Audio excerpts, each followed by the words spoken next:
Start. कृषि क्षेत्र में देश की लगभग आधी श्रम शक्ति कार्यरत है।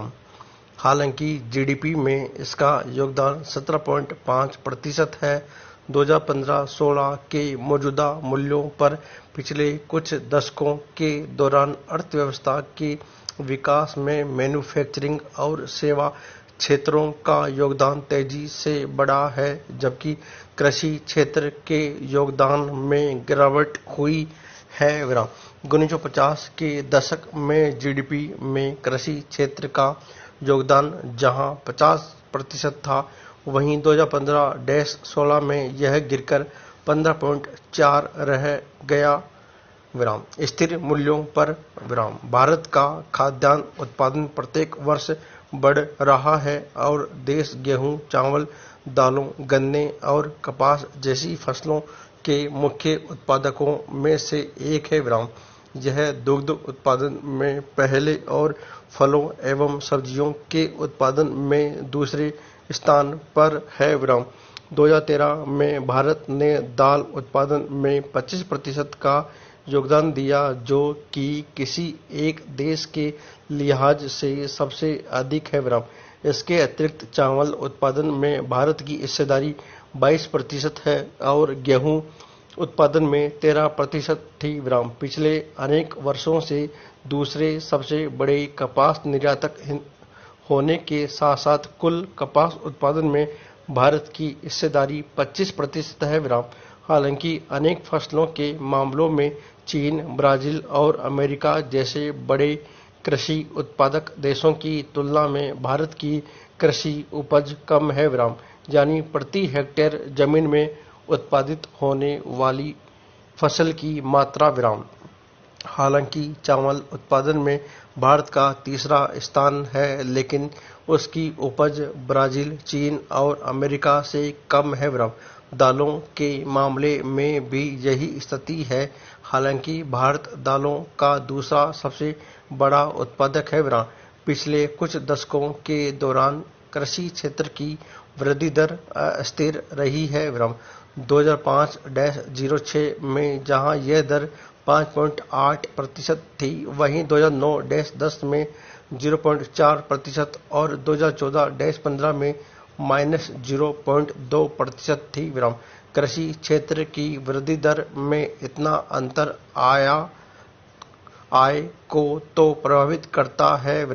इससे खेती में निवेश करने के लिए किसानों की कर्ज लेने की क्षमता भी प्रभावित होती है।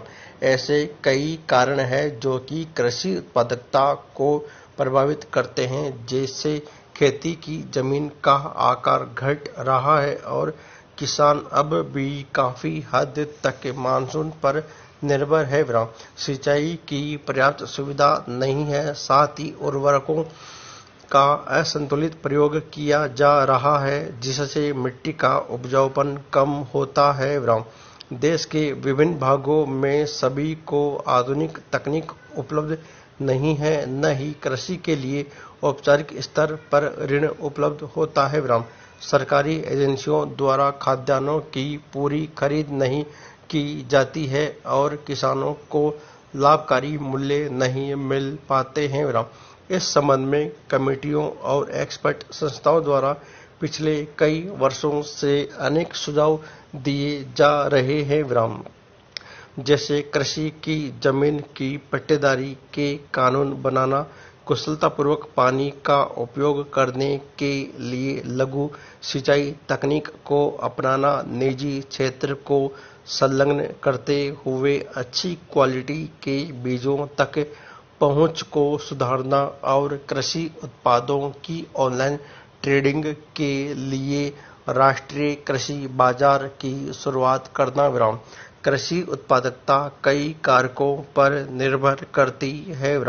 इनमें कृषि इनपुट्स जैसे जमीन, पानी, बीज एवं उर्वरकों की उपलब्धता और गुणवत्ता, कृषि ऋण एवं फसल बीमा की सुविधा, कृषि उत्पाद के लिए लाभकारी मूल्यों का आश्वासन और स्टोरेज एवं मार्केटिंग इंफ्रास्ट्रक्चर इत्यादि शामिल है।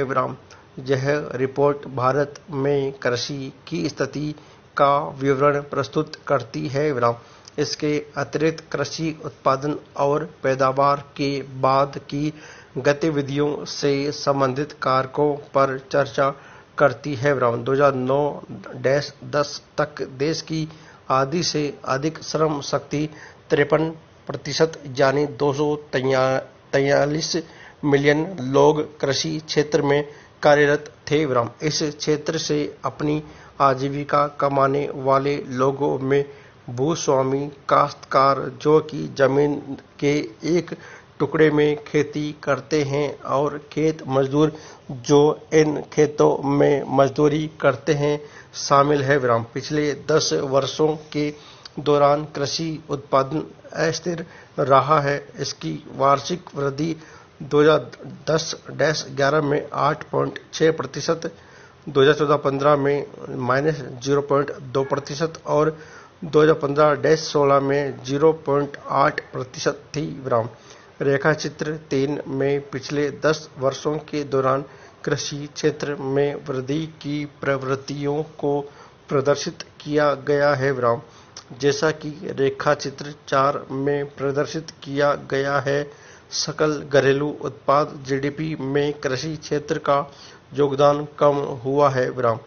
यह 1950-51 में 54% से गिरकर 2015-16 में 15.4 हो गया, जबकि सेवा क्षेत्र 30% से बढ़कर 53% हो गया विराम। जहां जीडीपी में कृषि क्षेत्र के योगदान में पिछले कुछ दशकों में गिरावट हुई है। मैन्युफैक्चरिंग 10.5% आबादी कार्यरत और सेवा 24.4% आबादी कार्यरत क्षेत्रों का योगदान बढ़ा है विराम। तालिका 5 में पिछले कुछ दशकों में फसल उत्पादन के आंकड़े प्रदर्शित किए गए हैं विराम। परिशिष्ट में प्रस्तुत तालिका 7 पिछले कुछ दशकों के दौरान मुख्य फसलों के उत्पादन को प्रदर्शित करती है विराम। अपनी आबादी का पेट भरने के लिए 2025 तक देश को 300 मिलियन टन खाद्यान्न की आवश्यकता होगी, ऐसा अनुमान लगाया गया है विराम। 2015-16 में 252 मिलियन टन खाद्यान्न उत्पादन का अनुमान है विराम।